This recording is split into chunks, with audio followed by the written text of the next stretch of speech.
Preguntan: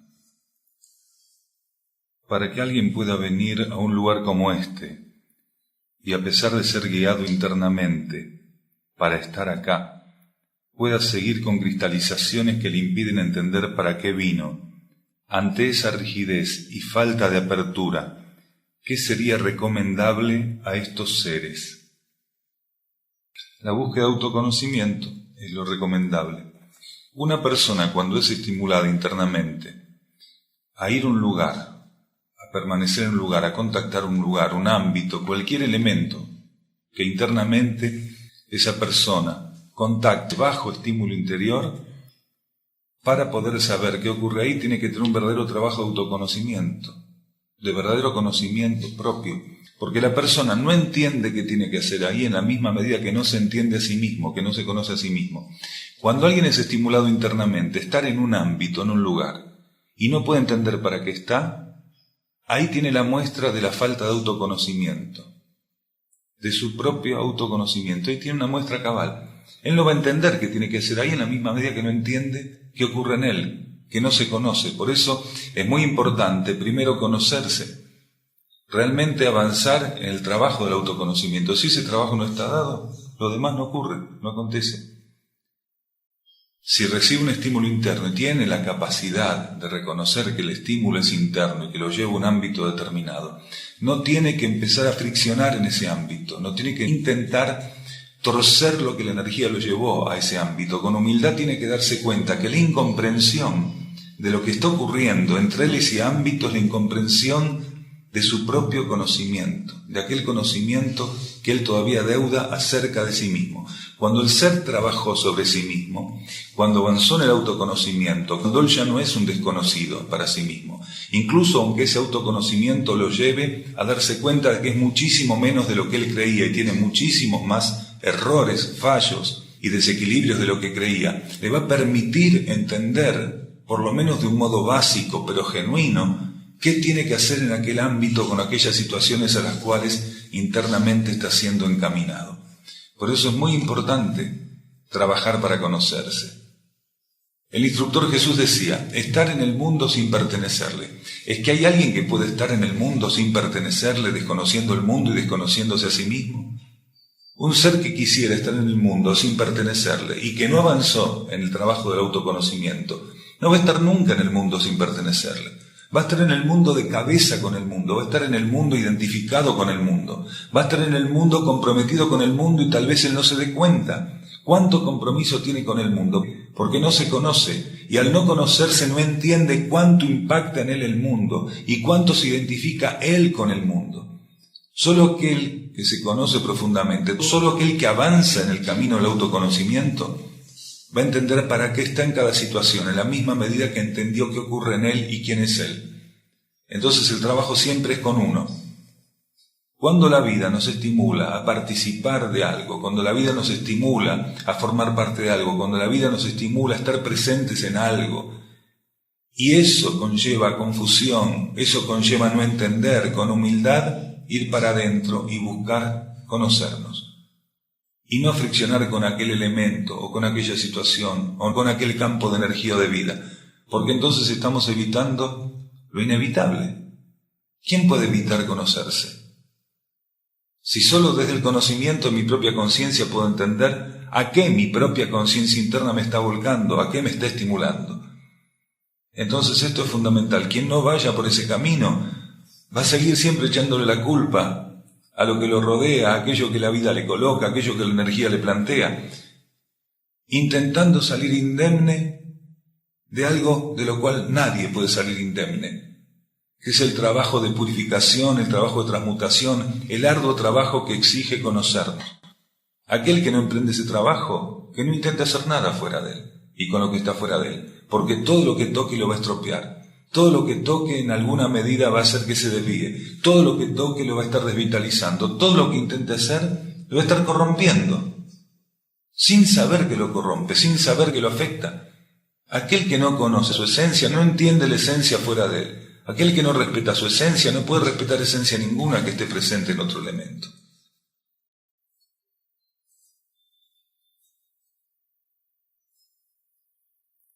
Si no estoy en condiciones de estar ante mi instructor interno o ser interno, como aquí lo señalan, ¿debo buscar un maestro externo? Si fuera así, en estos tiempos tan camaleónicos donde hay tanto disfraz, ¿cómo reconocerlo? ¿Qué se debe evaluar para elegir un maestro? Nada se debe evaluar para elegir un instructor o un maestro. Si el ser no está en condiciones de poder sintonizar su maestro interno, su instructor interno, y todavía está en una etapa donde transitoriamente tiene que encontrar un referente externo, no va a ser que encuentre o que defina o que elija ese referente externo bajo ninguna de estas cuestiones que vamos a nombrar. Ni porque le cae simpático, ni porque él cree que es sabio, ni porque él cree que puede transformar la conciencia, ni porque él cree que ese ser es superior, libera luz, por nada de eso, ni porque lo reconozca particularmente atractivo, nada de eso, atractivo en términos de magnetismo. Lo único que una persona debería hacer para definir esa situación es buscar estar lo más neutra posible y abrirse a su conciencia intuitiva. Porque un instructor puede serlo para otro ser sin que medie ningún tipo de afinidad en el plano externo, sin que ningún tipo de análisis, comparación, evaluación, razonamiento le esté diciendo que ese es su instructor. Si el ser se va a guiar por eso para definir un instructor, va a encontrar cualquier cosa menos un instructor, porque es un movimiento intuitivo el que va a definir para ese ser un instructor. Es la propia conciencia interna mediante un estímulo que le va a decir, no importa lo que usted piense de ese elemento, de este ser, de esta situación, eso es su instructor en este momento. Y si el ser no se abre a la conciencia intuitiva, y no deja las preferencias de lado, y no deja la afinidad en el plano psíquico de lado, en el plano psicofísico de lado, o que las palabras del instructor le parecieron interesantes, inteligentes, óptimas, si no deja todo de lado no va a poder dar con un instructor, en caso de que lo necesite fuera de él. Quiere decir que todavía necesita alguien que represente la energía de instrucción fuera de él. Cuando él esté abierto, bajo la comprensión de que posiblemente necesite la energía de instrucción personalizada, tercerizada, cuando él perciba eso tiene que ir a su interior y renunciar a cualquier tipo de matiz material para definir ese instructor.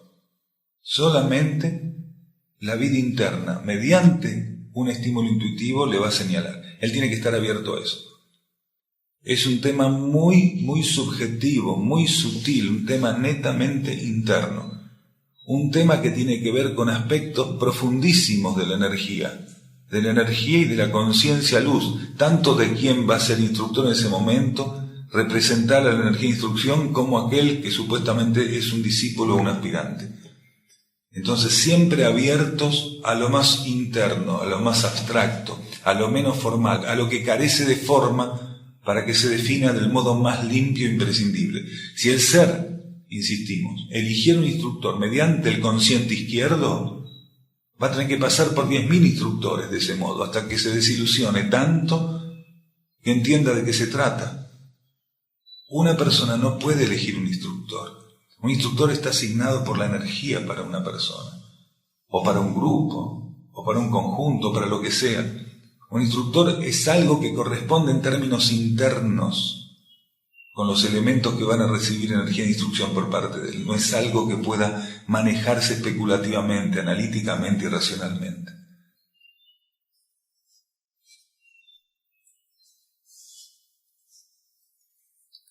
Quería saber si los textos sagrados como la Biblia o el Corán pueden todavía transmitir la misma enseñanza que la cosmosofía. Transmitieron lo que de cosmosofía tuvieron para ese ciclo dentro del cual tenían que actuar con un potencial determinado. Ese proceso está agotado en cierta medida. Esto no quiere decir que no ofrezcan esencia. Pueden ofrecer la esencia está ahí porque la esencia es imperecedera. Cuando la esencia se encuentra en un elemento es imperecedera. El voltaje de esencia que estuvo colocado en esos textos sigue a disposición, pero no tienen la capacidad de actualizar a los seres, sino solamente de ofrecerles una experiencia que ellos por algún motivo no han podido completar. Si el ser contacta la esencia que está presente en esos textos, que tienen mucho tiempo, puede ser que complete esa experiencia, automáticamente queda liberado para ir en busca de ¿qué? De lo que es actual. En ese sentido, esos textos no pueden ofrecer actualización, porque si ofrecieran actualización no podrían ofrecer aquello que los seres que necesitan completar ciertas cosas, las completasen. Entonces la Biblia, el Corán y todos los textos sagrados tienen su esencia inalterada e inalterable. Lo que ha sido alterado es el formato, la letra muerta, la esencia, la energía, el voltaje que ofrecían sigue ahí inalterado e inalterable. Cada vez es más difícil, porque quienes manipulan esos textos siguen envolviendo con un grueso cargamento propio de la capa psíquica de este planeta la esencia que estaba presente. Han distorsionado la letra, han encapsulado la energía de esos textos, han mentido con esos textos, han hecho de todo con esos textos. En nombre de esos textos y la energía que los amparaba, han llevado al planeta a un desequilibrio, al engaño en más de una oportunidad, al desvío. Pero la energía originaria sigue estando ahí. Pero no nos puede actualizar, solamente sirve para quienes no pudieron completar una cierta etapa de instrucción, la completen. Y que queden libres, que queden en libertad, para lo que sigue, para lo que los puede actualizar.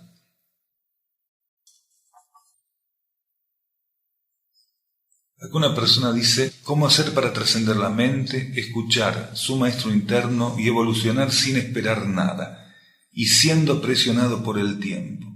El tiempo no nos presiona.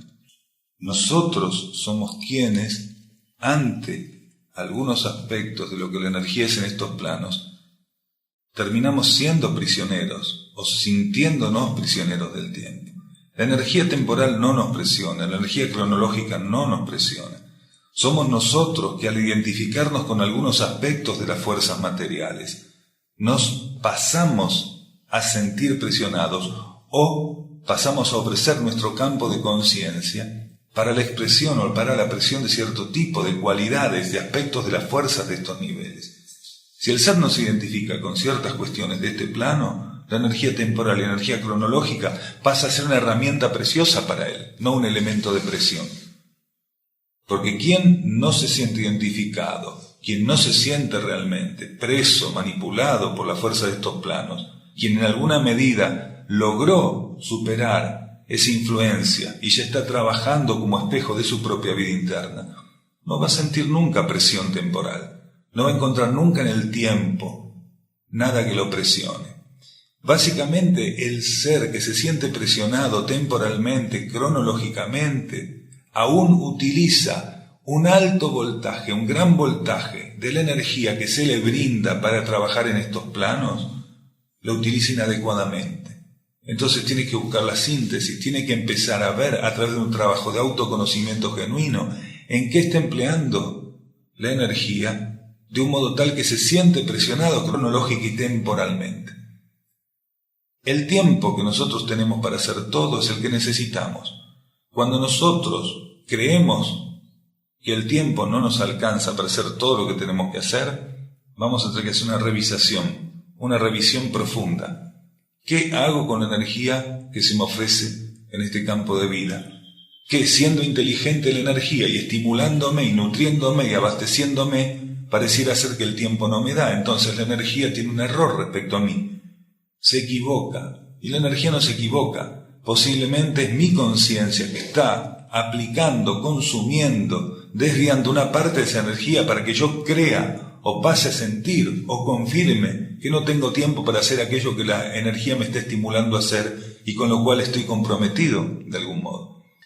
Entonces tengamos cuidado para ver qué estamos haciendo con la energía que se nos da momento a momento.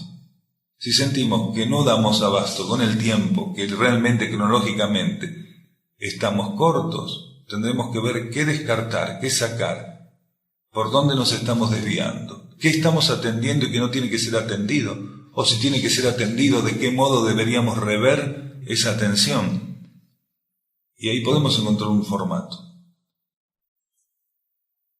Para evolucionar sin esperar nada, nosotros deberíamos estar en una etapa donde aquel reconocimiento de lo que hacemos realmente ya no tenga peso en nosotros. Si nosotros estamos en una etapa donde el reconocimiento de lo que hacemos tiene un peso tremendo para nosotros, entonces incluso vamos a colocar esto de evolucionar esperando algo, lo vamos a transferir a nuestro trabajo evolutivo, lo vamos a transferir para nuestro camino espiritual. Y en realidad nosotros no deberíamos transmitir ni transferir ninguna de estas falencias humanas para nuestro camino espiritual. Porque esto es lo que hacemos la mayoría de nosotros si no estamos atentos. Todo aquello que no tenemos definido, trabajado, redondeado, pulido, transmutado, purificado, lo proyectamos al sendero espiritual. Y termina que esta situación se parece al materialismo espiritual más que al espíritu atendiendo la materia, que es nuestro trabajo acá. Entonces tenemos que estar atentos. Nosotros vamos a estar esperando, nosotros vamos a tener expectativas en términos evolutivos, cuando nuestra vida convencionalmente aún está teñida de expectativas, cuando todavía la ambición forma parte de la herramienta corriente con la que buscamos definir todo.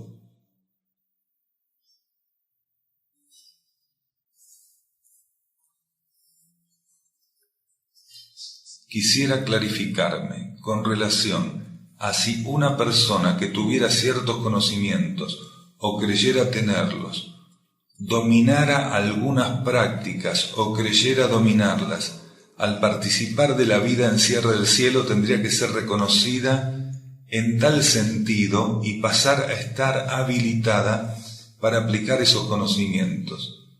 ¿Cuál es el límite o punto de inflexión, como suele decirse? Ser algo fuera de este centro es un pasaporte para que ello se extienda automáticamente una vez dentro, o la energía puede tener otros planes. La energía puede tener otros planes. Y de hecho, lo que los seres vienen a ensayar a un centro puede tener un sentido absolutamente diferente y contrario a todo lo que él hace fuera de este centro. Entonces, una persona podría ser un arquitecto, un médico, un mecánico, un dentista, un agricultor eximio, podría ser cualquier cosa. Y pasa a ser estimulado para pasar una temporada acá, o una estadía prolongada, o incluso estimulado a residir. Y podría ser que la energía, durante un ciclo de la extensión que la energía considerara, no estimulara que ese ser desenvolviera ninguno de los aspectos que él tiene entrenados, conocidos profundamente, o que cree conocer profundamente afuera. ¿Por qué sería eso? Porque en algunos ciclos o etapas, la propia alma busca expresarse bajo otros aspectos. Y esos aspectos, que suelen ser absolutamente distintos, diferenciables, con una energía muy, pero muy diferente a aquellos aspectos que el ser ya trabajó durante esa encarnación hasta el momento, sería contraproducente para el alma, o sería un gasto inmenso de energías, si no pusiera un límite entre lo que para el ser es conocido, maneja, gobierna, digita fácilmente, y esto otro que para él es nuevo, esto otro que para él es desconocido. Entonces la energía podría estimular en ese ser apartarlo, que quede totalmente aparte, todo aquello que para él es conocido, todo aquello que maneja, todo aquello que gobierna con facilidad, incluso porque en algunas etapas el ser tiene una búsqueda compulsiva de seguridad a partir o a través de lo que gobierna, de lo que maneja con facilidad. Ostentar, exhibir lo que maneja con facilidad le permite sentirse seguro en un marco nuevo, diferente. Y la energía estimula en nosotros que la seguridad, la genuina garantía que nuestra conciencia tiene que experimentar, se base en encontrarse internamente con la esencia, en conocerse internamente, en reducir un vínculo con la propia vida interna, con el campo de vida interior, y no con lo que maneja, lo que ya tiene masticado, digerido, lo que le es conocido en el mundo externo. Un ser que viene a un centro con determinados conocimientos que pueden ser más o menos normales, compartidos con una gran cantidad de personas, o conocimientos de un tipo casi excepcional, podría ser de todos modos que la energía lo libere de tener que expresar eso, hasta que la energía considere que aquello que ese ser conoce y esta nueva oportunidad que se le dio, este nuevo ofrecimiento que la energía le hizo, esta nueva incursión en términos de conciencia y de interiorización, pueden ser compatibles y lo que para él era conocido, lo que él gobernaba, pueda expresarlo en un nivel de sublimidad diferente. Muchas veces la energía limita a un ser en lo que maneja y gobierna fluidamente para llevarle una experiencia que va a terminar o va a determinar que aquello en algún momento, en otro ciclo más adelante, lo exprese de un modo sublime, quiere decir con un potencial inédito, con el verdadero potencial por el cual la energía lo llevó inicialmente al contacto de ese conocimiento, a la experiencia de ese conocimiento. Entonces, si la energía primero no estimula a ese ser, soltar ese conocimiento momentáneamente, alejarse de él, generar un pasivo con ese conocimiento, esta otra sublimación, cuando fuera necesaria, posiblemente no se podría manifestar o experimentar. Aparte, todo esto que sabemos y no sabemos, estos límites del saber y del no saber, son pura ilusión, y a veces la energía dice, usted que sabe esto, deje eso ahí porque necesitamos que emerjan en usted otras cosas. Y a partir de que el ser entiende eso y renuncia a expresarse bajo eso que fuera de un lugar como este puede servirle de rótulo, de carta de presentación, a partir de ahí el ser puede ser estimulado a expresar aspectos o atender aspectos de la vida y de la energía que nunca él hubiera imaginado y que pueden formar parte de una etapa a partir de un ciclo que el ser va a tener que aprender a sobrellevar, a sostener, en función, por ejemplo, de la asistencia a la vida planetaria o la asistencia al plan evolutivo de un modo diferente.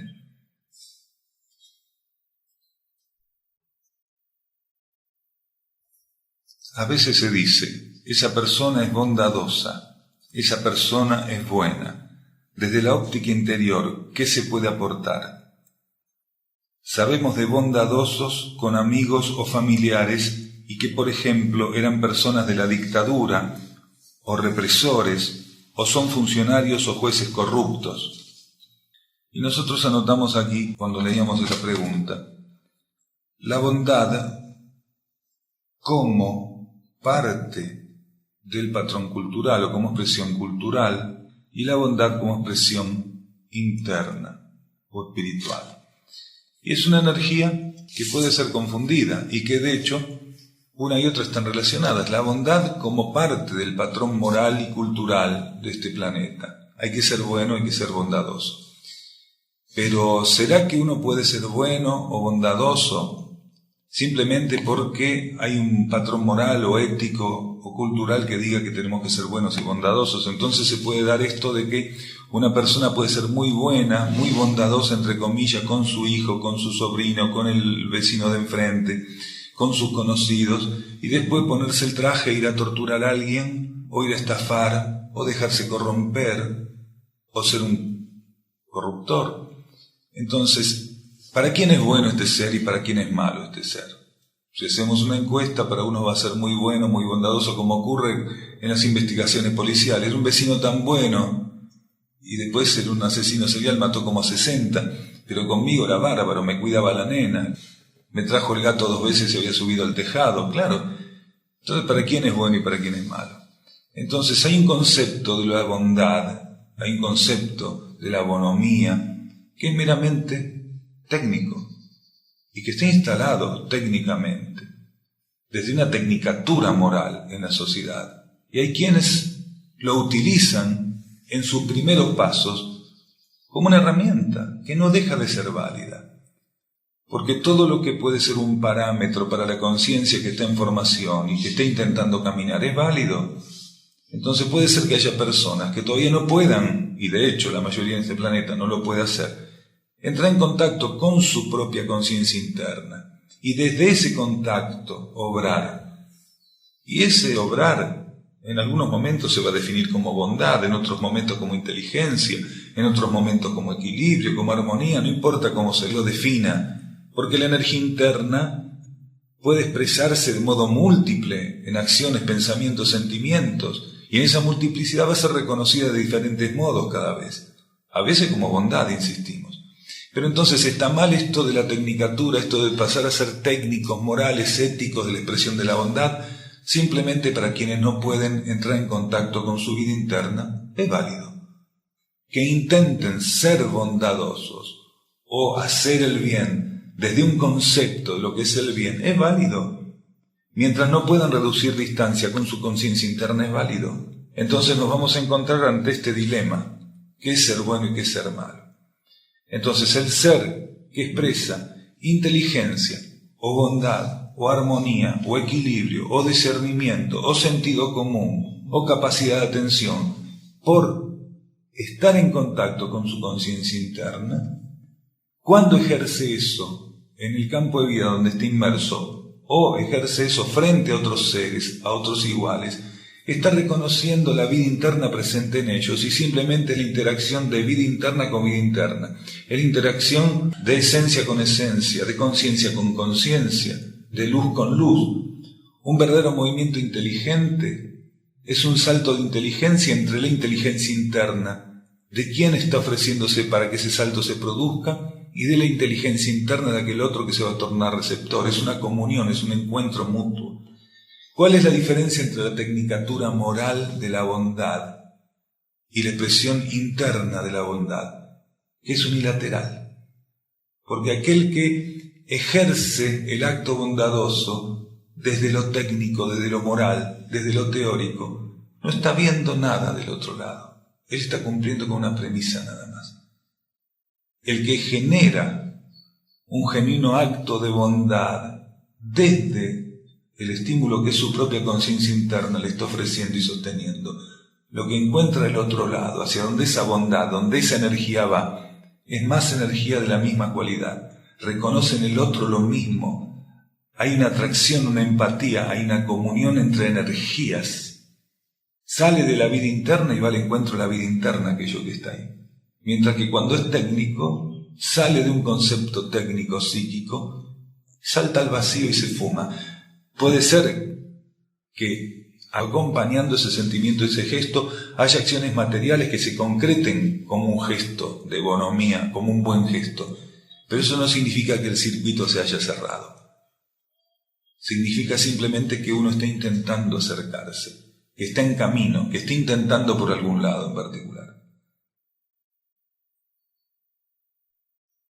La buena voluntad entra dentro de esta categoría de la tecnicatura de lo bueno.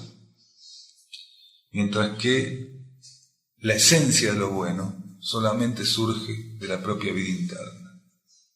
Lo que es esencialmente el bien surge de la propia vida interna. Lo que está por afuera de eso son cáscaras con las cuales los seres ensayan el positivizar sus acciones, sus sentimientos y sus pensamientos. Pero el bien genuino es una expresión interior y no tiene nada que ver con la buena voluntad, con el voluntarismo, que sí tiene que ver con que los aspectos de la vida externa respondan a las expectativas de quien va a sostenerse bajo un gesto de voluntarismo. El que trabaja con voluntarismo necesita que todos los agentes de la vida externa, las condiciones de la vida externa respondan a su solicitud, para que él pueda sostener ese voluntarismo. Cuando se modifican aquellas condiciones, pasan a ser inestables, pasan a ser desagradables para él, se retira simplemente porque no tiene cómo sostener eso. ¿Por qué no tiene cómo sostener eso? Porque no viene alimentado del interior. Como la fuente de alimentación del voluntarismo es la conciencia psíquica, cuando la conciencia psíquica encuentra el campo de vida psíquico o psicofísico inestable, desactiva eso. En cambio, la esencia del bien, que es interna, no sufre esa mella. Esto no quiere decir que no vive interferencia la esencia del bien para manifestarse. ¿Por qué? Porque para manifestarse tiene que cruzar el desierto psicofísico, pero no nace ahí, por eso no puede morir ahí. Como es interna y nace en el interior, no puede morir en el desierto. En el desierto mueren las cosas que nacen en el desierto. En el desierto mueren las criaturas del desierto, pero no las criaturas que nacen en el interior. Las criaturas, la energía que nace en la vida interna no muere en ningún desierto, lo cruza con interferencia, lo cruza más rápido, lo cruza más lento, con mayor o menor desgaste, pero lo cruzan. Nada que es interno puede morir en el desierto, porque el desierto no tiene cómo matar la vida interna. Pero lo que nace en el desierto muere en el desierto, siempre. El ser que teatraliza es un ser solitario, porque en ningún teatro entran todas las cosas. Un teatro siempre es un elemento limitado y limitante. Entonces el ser que teatraliza siempre, si no está solo, está con 4 o 5 más que están en la misma obra.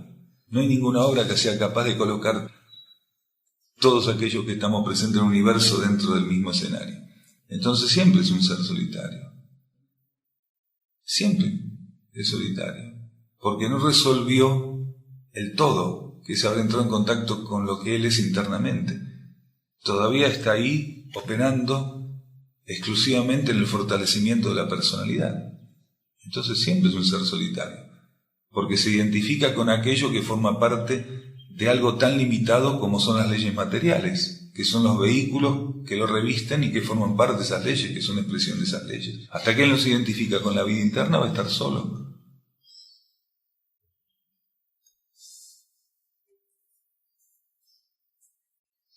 Tengo a mi hermana menor, que se define como franca, directa, sincera, y yo siento que usa eso como justificativo para sus desbordes. No debo ser la única que convive con gente así. ¿Hasta qué punto la sinceridad no es un defecto o es una herramienta peligrosa según quien la esgrime?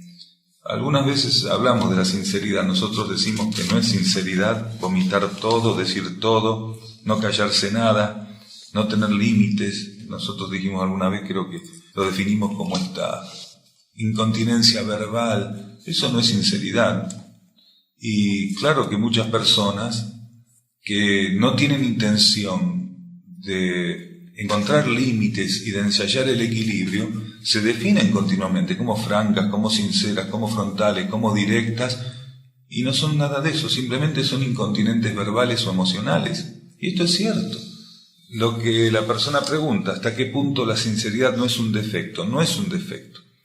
Lo que tenemos que entender que sinceridad no tiene que ver con estos desbordes. Sinceridad, en todo caso, sería, como alguna vez dijimos, la capacidad de permitirnos, por sobre nuestra dificultad para contenernos en esos desbordes, permitirnos que sea nuestra vida interna la que se manifieste.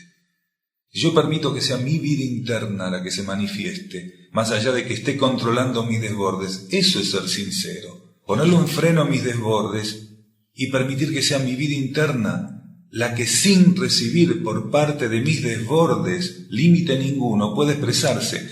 El ser que opera con sinceridad es aquel ser que recibe un estímulo interno y ahoga sus propias necesidades personales, egoicas, para que el estímulo interno sea el que se manifieste. Ese ser está realmente siendo sincero, porque no está dejando de lado lo que de su esencia busca volcarse hacia el mundo y limita lo que es del mundo, lo que es más del mundo, que es su propio enojo, su propia satisfacción o su propio enredo con las cosas.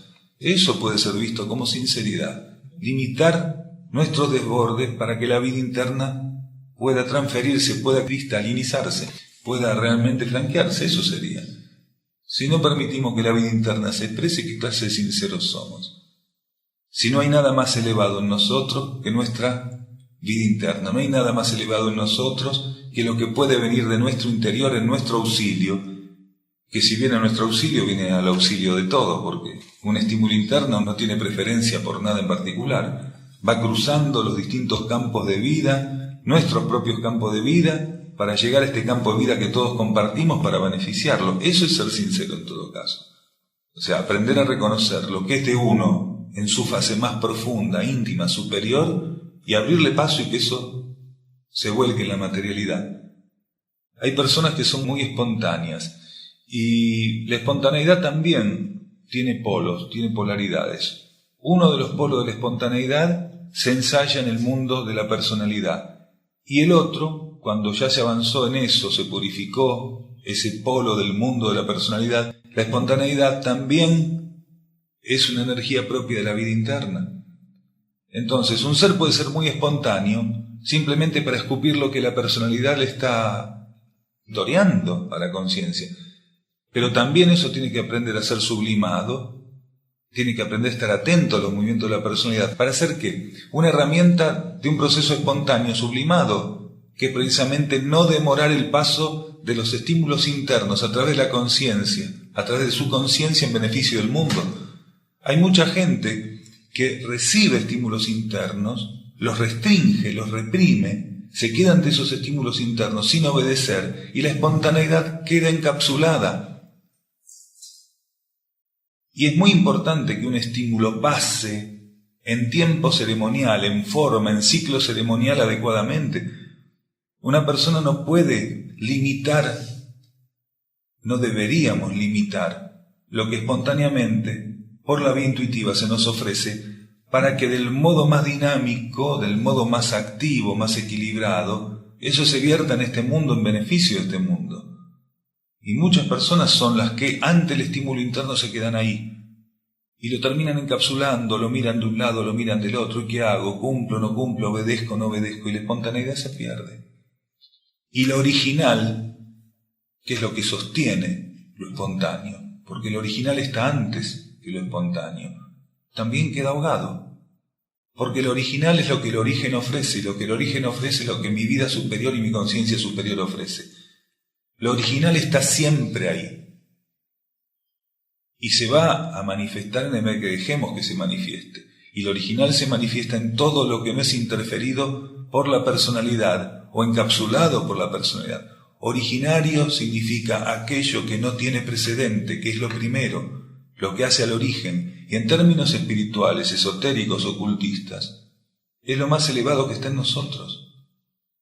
Es lo divino en nosotros, lo superior en nosotros. Lo original es lo superior, lo primero, lo divino en nosotros. Y lo originario queda ahogado cuando lo espontáneo no puede manifestarse.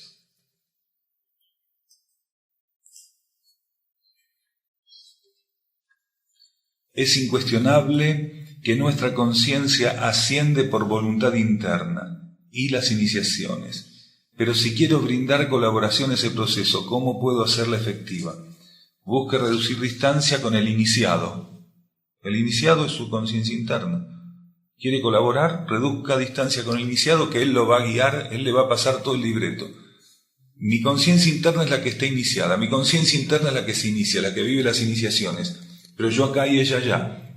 Si no busco reducir distancia, abrirme para que se reduzca esa distancia, no pasa nada. ¿Cómo puedo colaborar? Puedo colaborar con mi conciencia interna, que es quien va pasando por iniciaciones, por ampliaciones, quien va viviendo ese transcurso de las cesis. Puedo colaborar con ella cuando reduzco distancia con ella. Y reduzco distancia, ¿sí qué ocurre? Entiendo mejor de qué se trata y paso a reflejarlo. Si no, nunca voy a reflejar esa acción, esa actividad. Porque sigo viendo al iniciado como el que recibe todo, y yo acá como vagón de cola, que de hecho soy el vagón de cola. Pero una cosa es que sea el vagón de cola, otra cosa es que se me haya salido el perno y el tren se me esté yendo, ¿no es cierto? El vagón de cola va último, pero va pegado al tren. Si no me ocupo de que ese vagón de cola se acerque al tren y le mando de vuelta el perno y va con el tren, entonces estoy en problemas. Y acá muchos sabemos que somos vagón de cola, pero no hacemos nada para guardar la distancia, esta ceremonia del tren, del tráiler que tenemos que asumir. Algunos dicen, no voy a pasar nunca por los portales de la luz, eso lo vive mi conciencia interna. Eso es una ilusión, somos los últimos en pasar. Pero pasamos. Y a veces hacemos todo como si no fuéramos a pasar realmente. Y lo peor es que la conciencia interna sabe que tenemos que pasar, porque una vez que hace una experiencia en este plano, tiene que replegar todo y mandarlo para adentro. Y tiene que replegarlo. Y eso significa que tenemos que pasar por el túnel por el cual transita el tren en algún momento. Primero entra la máquina, pero el último vagón tiene que pasar igual. Si no pasa, se va a detener la máquina. Algo va a tener que pasar, o se va a tener que romper el tren. ¿Cuántos seres rompen el tren? ¿Cuántos seres hacen que la energía que su conciencia interna depositó para este tránsito, en estos planos, en esta experiencia evolutiva, vaya a quedar fraccionada? De hecho, el 90% de la humanidad no es rescatable, dice la jerarquía. Así que hay muchos que están convencidos de que realmente no tenían que pasar, sueltan el perno y no pasan.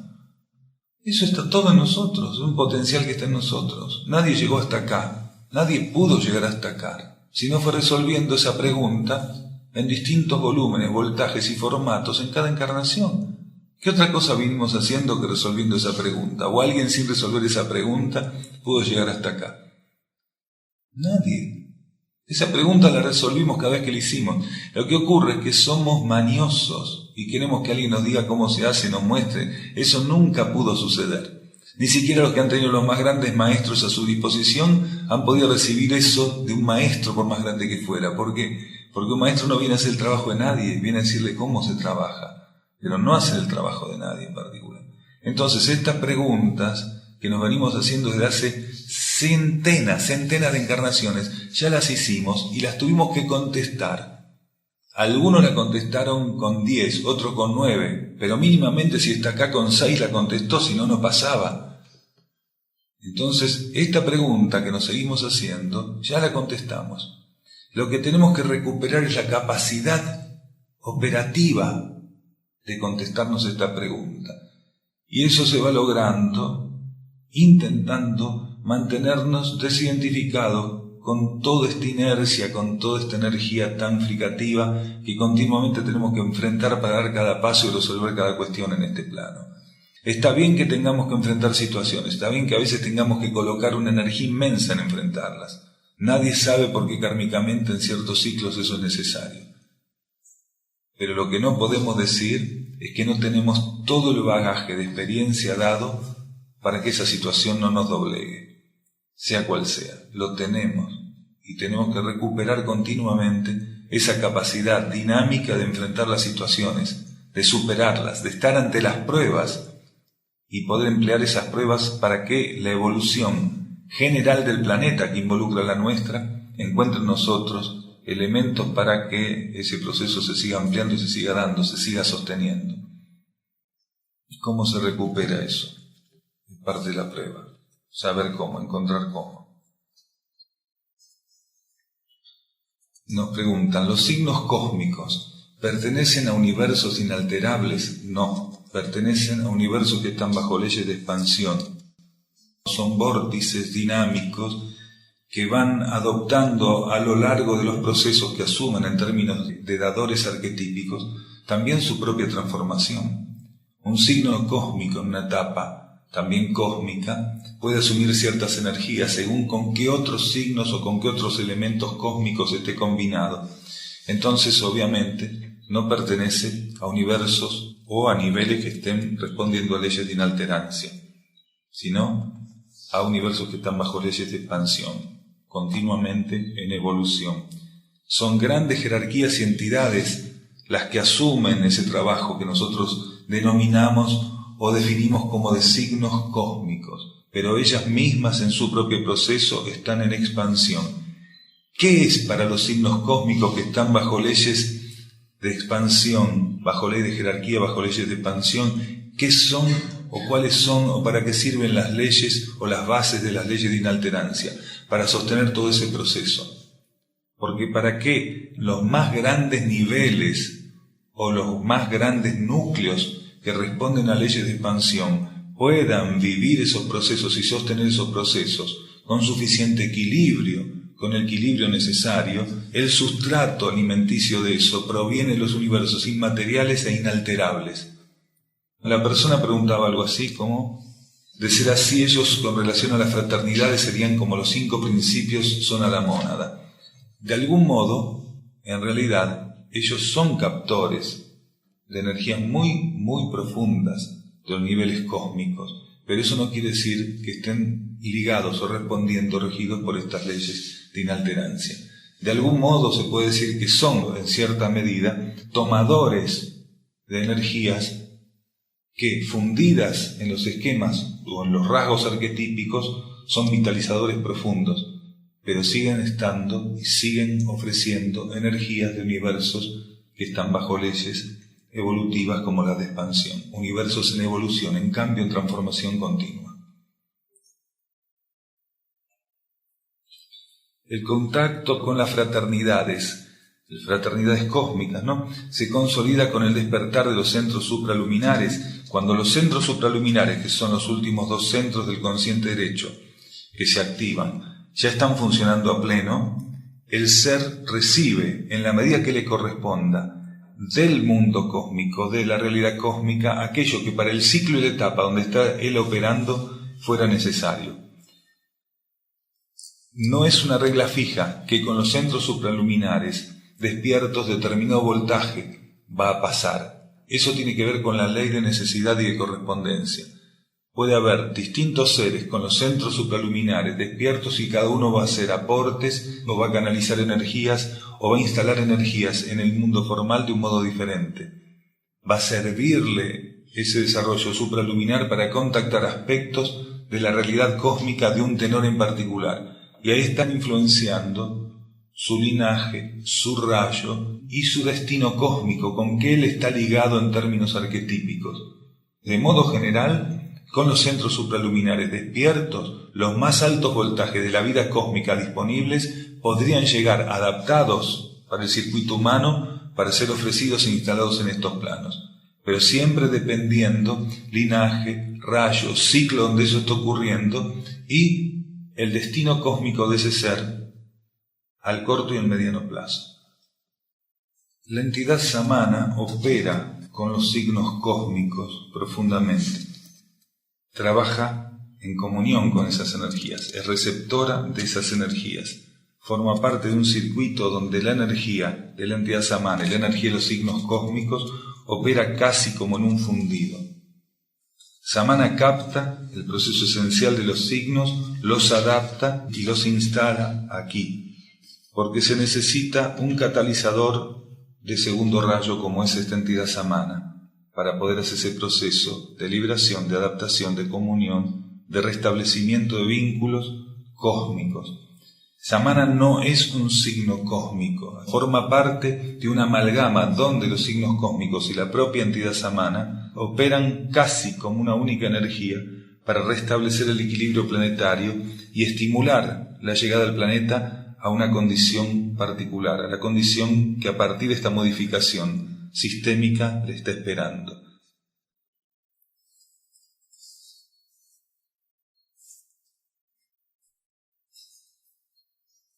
Acá hay dos preguntas sobre alimentación. Uno dice, ¿la sal es necesaria para comer? Es necesaria como alcalinizante en personas que pueden tener deficiencias alcalinas y es necesaria para personas que pueden necesitar estabilizar la presión sanguínea. Si no la necesita por una o por otra cosa, no es necesario que la coma porque la sal presente en el alimento está mostrando que es suficiente para ella. Si no fuera suficiente, entonces tiene esas opciones de comerla en la medida que la necesite, como alcalinizante o como estabilizante de la presión sanguínea. Si no la necesita, le va a empezar a generar alta presión. Si no la necesita como alcalinizante, se va a dar cuenta, pues se va a alterar su pH y va a encontrar algunas situaciones seguramente que le van a hacer dar cuenta que está abusando de ese elemento. Y si no, que lo utilice. Hoy cada persona tiene que dar con su propia alimentación, eso es fundamental. ¿Por qué personas que ya transitan conscientemente el camino espiritual aún tienen en muchos casos alimentaciones primitivas donde la carne y los ingredientes animales están presentes? ¿Por qué unos sí y otros no pueden vencer la compulsión por la energía densa de ciertos alimentos? Muchas veces hablamos del tema alimentación. Lo que en este momento estimula la energía es encontrar también otra óptica de esto, de por qué sí unos pueden y otros no pueden retirar de su alimentación productos animales o cadáveres, siendo que están en el camino espiritual o en búsqueda espiritual consciente. Y lo que la energía estimula a ver es esto. A lo largo de las últimas encarnaciones, algunas personas intentaron vencer resistencias que tenían que ver con su búsqueda espiritual, más bien focalizadas en cierto tipo de tendencias que en otras.